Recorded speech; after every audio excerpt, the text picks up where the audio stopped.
All right, welcome inside the post-game podcast, not the warm-up show. That's coming up in a little while. I got confused yesterday, but I'm ready to go today, Al.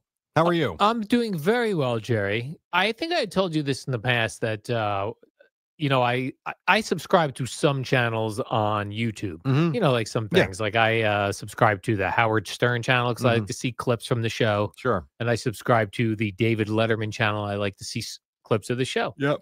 And with Letterman in particular, when somebody passes away, they put a really nice tribute together really quickly too. Like someone is working on that stuff quickly. And Howard Stern sometimes he just puts out random clips of people. It actually tricks me sometimes because sometimes I think they're from like today. Yes, and it'll say like from 2014. Yeah. Crap.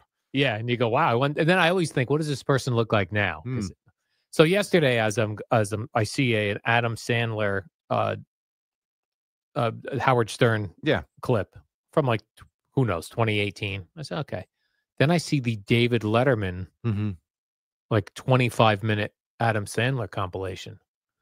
I'm like, so I click and I'm watching it and I'm looking in the comments. Everyone's like, gone too soon. I was like, Adam Sandler, Pat? He did not. No, I know he did. That's why you got me worried here. Everyone was making those comments in the comments because they normally post these things when someone died. How about that? So I wonder what the genesis was for actually posting that then. I don't know. It's a great, like David Letterman and Paul Schaefer in today's world sit and talk about what they're going to play. So that it just opened up with them sitting there going, who's great on the show? Adam Sandler. Remember we had him on from the first year at Saturday Night Live. So they just kind of talked about it, then played the Adam Sandler clip. Interesting. And they were great. They were very funny. I forgot how he would always say something shocking. Sandler? Yeah. To Letterman to make him uncomfortable. Something about sex with his wife, like just something dirty that would always throw Letterman off. It was very funny, but there was a moment there I was like, man. Yeah, that would be gone too soon. Sandler passed? Is he a Long Island guy, Sandler? Like Kevin James is? No. So he grew up he was born in Brooklyn. This only because I only know this because it came up on the Letterman thing. Yeah. He was born in Brooklyn, but when he was 5 years old, he moved to New Hampshire. Oh, okay. So he considers himself a New Hampshire guy. Adam Sandler became a star from New Hampshire. Yeah. Like, because you think about, obviously, people that have hit it big, you just assume L.A. or New York, Chicago. To think that someone from, I know there's a lot of celebrities that have come from small towns, but like New Hampshire, that's up there. Yeah, that is up there. Wow, so, some path. Yeah, so I watched those yesterday. Then I was thinking this. You have cats. I do. But you have like a larger home than me. I'm in a small condo on one person. I have a dog. Now, anytime I touch my dog, I see fur. Yeah. Right in the air. Oh yeah. And especially when the sun is shining into a place, you see it floating and flying everywhere. Right. You see dust when it's sunny out. Yep. You see the dog hair. You have cat hair.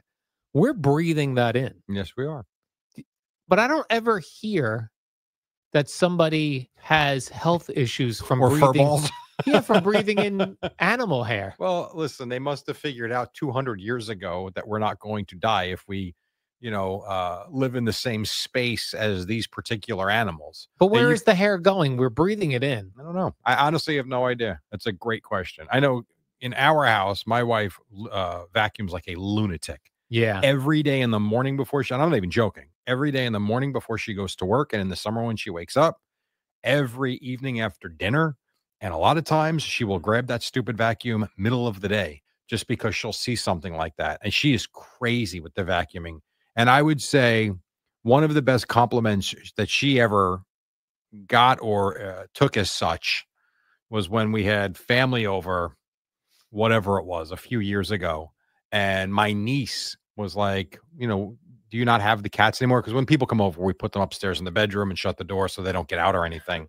And she goes, no, they're upstairs. And she said, I cannot believe you. She goes, I have a cat. My house is filled with cat hair. How do you keep it so clean? And I said, you know what? She vacuums like a lunatic. That's how.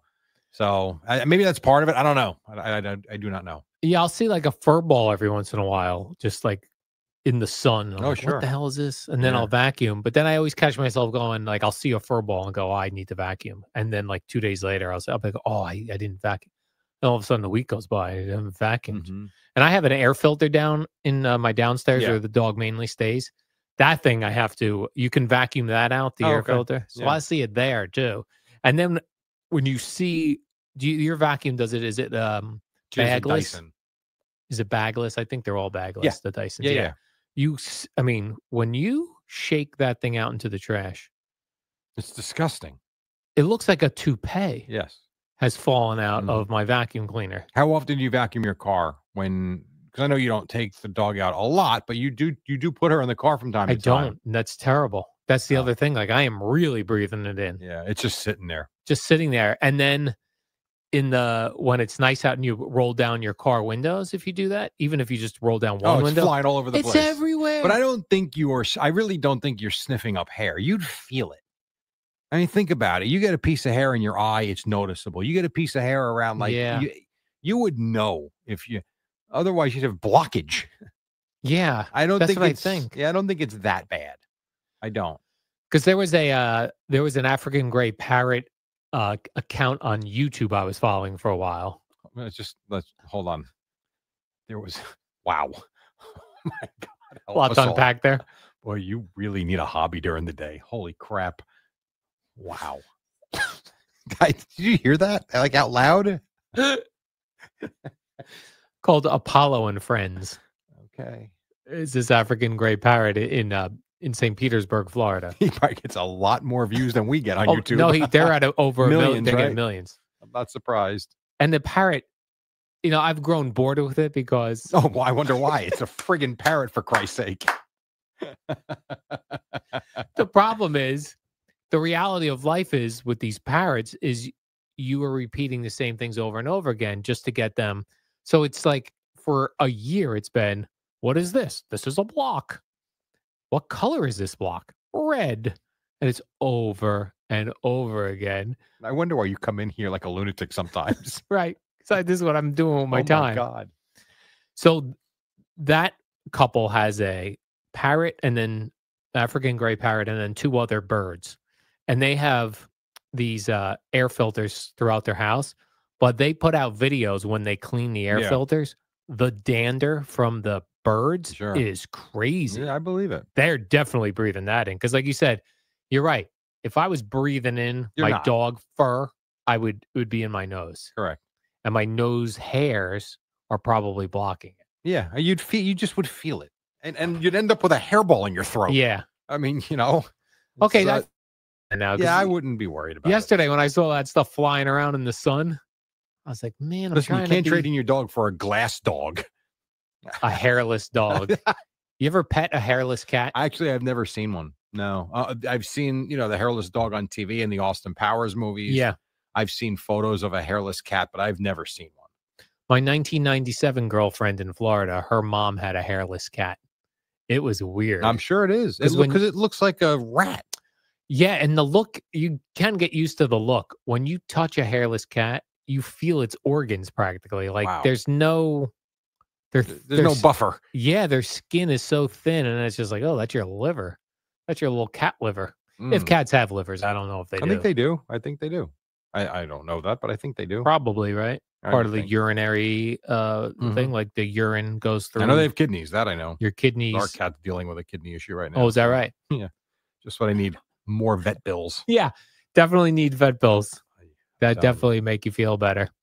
There was a home for sale in Spring Lake, New Jersey. Very small house, but very modern looking. When you say small, what type of square footage are we talking? 2,000 square feet, 500 square feet? I actually think it says just under 700 square feet. Wow. Yeah. Holy crap. Yeah. It was small. Or maybe this one is maybe 1,000. Okay. There was another house I saw that was in Neptune, New Jersey. It was 700 square feet. That's like an apartment. Okay. All right, so 1,000 square feet, but it looks like a normal house. Yeah, okay. On the listing for the home, where it says year built, 1880. That's a long time ago. There is no way you can consider that house being built in 1880. That whole thing had to have been Like, at what point do you consider that house being rebuilt and give it a different year? If I don't know. I mean, if the bones of the building the are from studs, as they say? are from 1880, which a lot of people will tell you the older the house, the more stable and sturdy and durable and stronger the wood was Yeah. that it was built with. If that's what the structure is still basically made up of, it's an 1880s house that's had upgrades and it's been updated. Yeah. You'd have to knock that thing down before you say it's something newer. So it's the bones, the studs, Yeah. so Yeah. you're saying, I wonder, like, how much has to be from 1880 to say this is an 1880 house? That's a good You question. know? I know if you're going to rebuild a home, you can call it an addition if you knock everything down but one existing wall, I believe, which is such nonsense.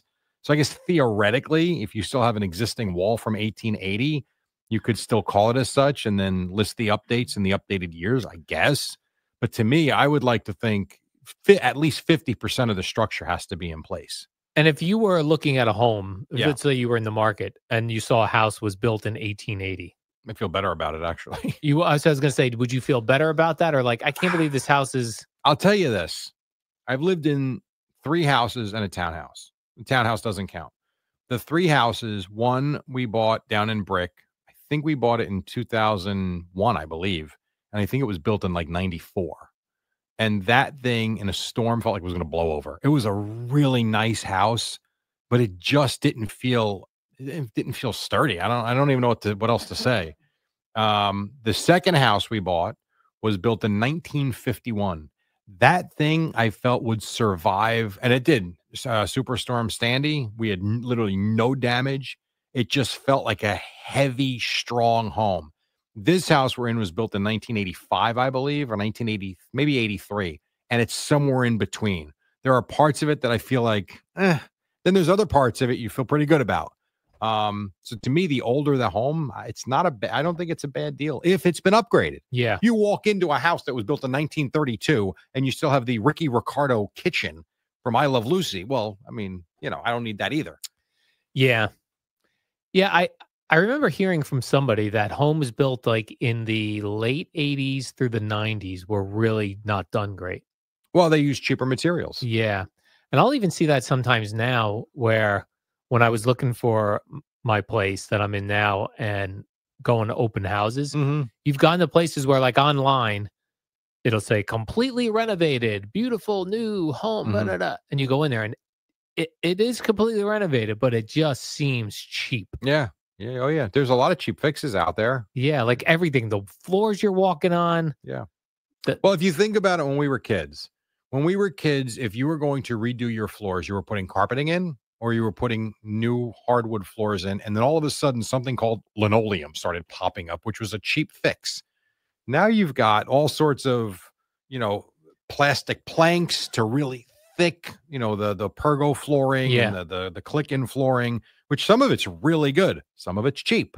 Here's what I would say with the way and how expensive life has become. I do feel like companies come up with different tiers of product. You want hardwood floors? You can get them. They're expensive as hell, or you can get this cheaper. I will tell you the flooring we did in our, when we moved into this house, when you walk in the front door, the flooring that goes from the foyer into the dining room and that whole area there, we went like mid-grade. We weren't getting hardwood floors, but we weren't doing the cheap stuff either. So we were like right in the middle. The one mistake I made was the decking outside. Our deck was falling apart. So we resurfaced it with Trex decking. I didn't know there were different grades of Trex decking. I just thought it was Trex. We were good. The price was good. Not great. And it was expensive. It wasn't. And maybe that's why the contractor was great. He's like, we can do it for this price. I'm like, really? He's like, yeah. He goes, and he showed me the piece. I'm like, great, let's do it. And then it was fine, but I'm like, something's not right. Then I went to my friend's house who has it. I'm like, this is what I thought I was getting. It's still fine, but it's not that. Yeah. And I probably needed to spend double to get that. Different level of Trex decking. Again, I was like right in the middle, probably. I might have even been on the lower end. I don't know. But that was my fault. Bad research on my part. Yeah. Yeah. It just, they're just things just aren't made right. And I feel like, especially when if a person is buying a house just to flip it, they're going to cut corners. Well, they're trying to maximize their profits. Right. 100%. Now, it's a weird thing because in some regards, you walk in and you know that everything's new. Yeah. So that's kind of cool. On the flip side of that is it's cheap, though. How long is it going to last? So you really got, before we bought this house, there was a flip home that I will tell you was done up really nicely. And we went and saw it. I remember I told you this 7 years ago when it happened, but we went in and saw it on a Sunday. We had a noon appointment. We got there at like a quarter after 12. And as we pulled up, people were leaving. Fine. We saw it, and it was done well. The kitchen had beautiful tile floors. The cabinets, you could feel the sturdiness of them. Really good stuff. The countertops were beautiful. They weren't even granite. They were stone, like quartz stone, which I think that's quartz, the next level, yes. I think. And I remember my wife fell in love with it, and the backyard was huge, and I fell in love with that. So we talked about it for 5 minutes on the way home. Called the realtor, like, make an offer. She called. The people that left right before us already made the offer, and they already accepted. I'm like, oh.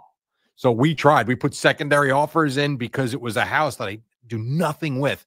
Now, I don't know about the rest of it, but that kitchen was done well. Yeah, they did it right. They did it right. Yeah. Yeah. I've been, when I look on like realtor.com a lot just to see houses. Sure. The new thing they're doing, though, is they're making the lawns nicer on Photoshop.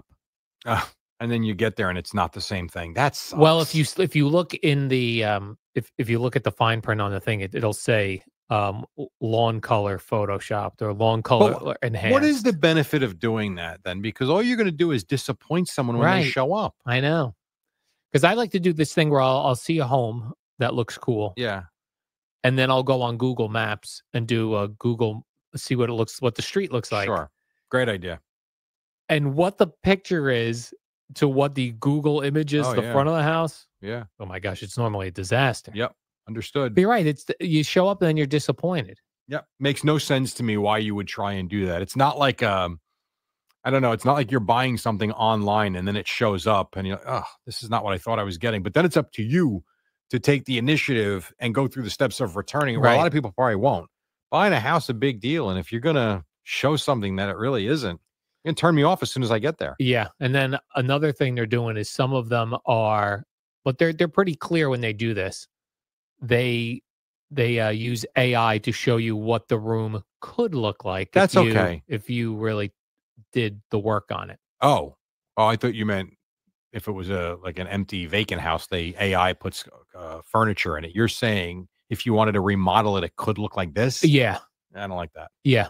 That I don't like. Like it'll just be a disgusting living room, and then they'll show you AI with new carpeting, new paint, new furniture, new fixtures. If you put the money in, this is what your house could look like, not what the dump looks like now. Yeah. I guess that's okay. Must be tough being a realtor now, just because there's not a lot of inventory. Yeah. People with mortgages don't want to move because your mortgage is going to be much higher, your rate. Kim and I had this conversation last night. I want to move. And she's all for it too. But I said to her, I'm like, our interest rate is so low, it doesn't make sense. Like if we're gonna move, we got to move and rent. I'm not gonna, and then rent rates right now are through the roof. Yep.